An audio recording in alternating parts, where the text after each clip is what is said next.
I thank the Chair and welcome to the witnesses. I thank you for your time and expertise as we lay the groundwork for a broader discussion about federal energy policy and the importance of a robust domestic energy industry. I want to dig a little deeper into the geopolitical challenges we're facing in the new energy era. As we move forward as a nation, we need to better understand how our newly realized energy resources can advance our foreign policy goals. One historic example of how U.S. energy production, or lack thereof, impacts the geopolitical landscape, the Persian Gulf. At the end of World War II, our geopolitical focus was on containing communism. When I joined the Navy in 1989, we had 4 numbered fleets: the 2nd Fleet in the Atlantic, the 6th Fleet in the Mediterranean Sea, the 3rd Fleet in the Eastern Pacific, and the 7th Fleet in the Western Pacific in Japan. Communism fell in 1991, and as a result, our global military forces changed dramatically. We added the 5th Fleet in the Persian Gulf.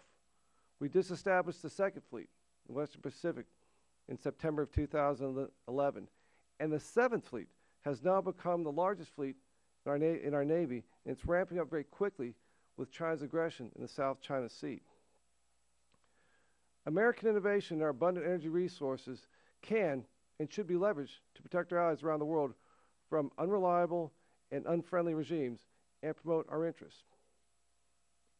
Another example of how U.S. energy supply can strengthen our relationships with important countries is India. They have the world's largest democracy, and they're in a pretty unreliable neighborhood. They got Pakistan to the west, China to the north, Bangladesh to the east.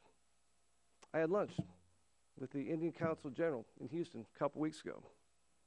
We spoke for 20 minutes about India getting U.S. Compressed LNG, export natural gas to India. Right now they've got a big problem. They have no pipelines. Because they're neighbors, they can't have overland pipelines. So all of their energy supply has to come in the form of oil or gas, has to come either via train or via boat, mostly boat. They want to be our partner. And so my question for you, Dr. Juergen, in your view, how can our energy resource base reshape our foreign policy objectives? What countries should we develop or strengthen our ties with? And how can we pressure rogue states without relying on military intervention? Well, that's a big question. I think that first we are seeing, as we've been describing, a rebalancing of global oil that's occurring, and that we'll see the Western Hemisphere largely self-sufficient in years to come, and more of the oil from the Middle East going to the Far East. So I think that's kind of one of the fundamental changes.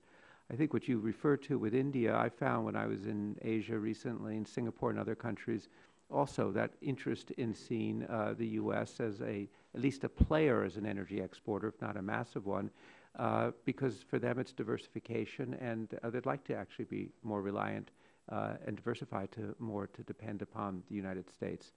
I think as these technologies develop and we see it develop elsewhere, I mean, a key country actually is what Mexico does in terms of opening itself up to these new technologies is something that I think is like right on the foreground.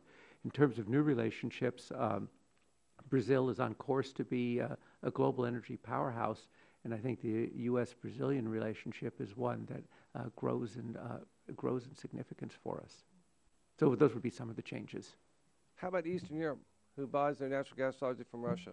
Well, Poland is very interested in, it's interesting, you have different mixes in Europe on policy. Poland certainly wants to develop its shale gas to reduce its dependence on Russian gas. And Ukraine, of course, there's constant friction between Russia and Ukraine over the price of natural gas. And Ukraine, I think just last week or the week before, started signing some large agreements to develop shale gas in Ukraine. And for them, it's not only economic, but it's also a geopolitical development.